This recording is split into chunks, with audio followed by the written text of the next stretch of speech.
நடிகை ராஷ்மிகா மந்தனா அவங்களோட பர்சனல் லைஃப்ல கான்சென்ட்ரேட் பண்ண போறாங்களா? அதாவது தமிழ், தெலுங்கு, ஹிந்தி அப்படின்னு சொல்லிட்டு பல லாங்குவேஜ்ல டாப் ஹீரோயினா இருக்கவங்க தான் ராஷ்மிகா.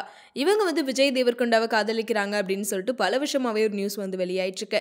அது மட்டும் இல்லாமல் ரீசெண்டாக தான் இவங்க ரெண்டு பேத்துக்குமே எங்கேஜ்மெண்ட் முடிஞ்சு அப்படின்னு சொல்லியிருந்தாங்க. அப்படி இருக்கப்ப எங்கேஜ்மெண்ட்டே முடிஞ்சு, ஆனால் அந்த ஃபோட்டோஸ் எதுவுமே இவங்க வெளியிடலையே.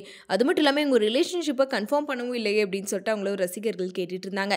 ஏன்னா பல வருஷமா இவங்க ரெண்டு பேரும் ரிலேஷன்ஷிப்ல இருக்காங்க அப்படின்னு சொன்னாலும் அவங்க சைட்லேருந்து அதுக்கு எந்த ஒரு விளக்கமும் கொடுக்கல. அதே மாதிரி நாங்கள் லவ் பண்ணுறோம் பண்ணல அப்படின்னு சொல்லிட்டு எதுவும் சொல்லாமல் இருந்தாங்க. பட் இன்டைரக்டாக சில விஷயங்கள் ரசிகர்களுக்கு தெரிகிற மாதிரி தான் பண்ணிட்டு இருந்தாங்க. ஏன்னா மோஸ்ட்லி இவங்களோட ரசிகர்கள் என்ன பண்ணுவாங்கன்னா, இவங்க ரெண்டு பேரும் எங்கேயாச்சும் வெளில போயிட்டா போதும், அந்த ஃபோட்டோஸ்லாம் எடுத்து போட்டு ரெண்டு பேரும் ஃபாரின் ட்ரிப் போயிருக்காங்க, டேட் பண்ணுறாங்க அப்படின்னு சொல்லிட்டு பல விஷயங்களை சோஷியல் மீடியாவில் ஷேர் பண்ணி வைரலாக்கிடுவாங்க. ஸோ இந்த நிலையில் தான் அவங்களோட எங்கேஜ்மெண்ட் ரொம்ப சிம்பிளாக நடந்திருக்கு. பட் ஆனால் பிப்ரவரி மந்த் இவங்களோட மேரேஜ் ரொம்ப கிராண்டாக பண்ண போகிறாங்க. ஸோ அப்போ தான் இவங்களோட ரிலேஷன்ஷிப் பற்றி சோஷியல் மீடியாலையும் சொல்லுவாங்க அப்படின்ற மாதிரியும் நிறைய பேர் பேசிகிட்டு இருக்காங்க. ஸோ இதுக்கு நடுவில் ராஷ்மிகா மந்தனா ராகுல் ரவீந்திரன் அப்படின்றவரோட டைரக்ஷனில் தி கேர்ள் ஃப்ரெண்ட் அப்படின்ற படத்தில் நடிச்சிருக்காங்க. இந்த படம் வர நவம்பர் 7ஆம் தேதி தான் ரிலீஸ் ஆக போகுது. ஸோ இதை தொடர்ந்து இந்த படத்தோட ஃபங்க்ஷனில் அவங்க வேலை செய்கிற அந்த டைம் பற்றி ராஷ்மிகா சில விஷயங்களை ஷேர் பண்ணியிருக்காங்க. ஸோ அந்த விஷயம் தான் சோஷியல் மீடியாவில் இப்போ ரொம்ப எல்லாம் போயிட்டு இருக்கு.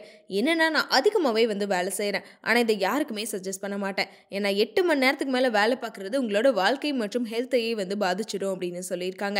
இந்த மாதிரி ஓவர் டைம் ஒர்க் பண்ணுறதை நம்ம தவிர்க்கலை அப்படின்னா பின்னாடி நம்ம தான் கஷ்டப்பட்டுட்டு இருப்போம். ஆஃபீஸ்லலாம் எப்படி 9 to 5 அப்படின்னு சொல்லிட்டு ஒரு டைமிங் இருக்கோ, அதே மாதிரி சினிமாலையும் கண்டிப்பாக இருக்கணும்.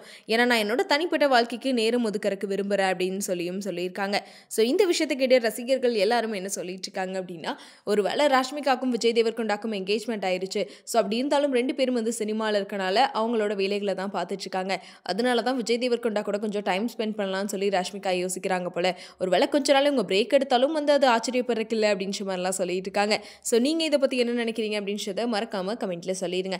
அதே மாதிரி உங்களோட ஆஃபீஸ் டைம் என்ன அப்படின்றதையும் மறக்காமல் கமெண்ட் பண்ணிடுங்க.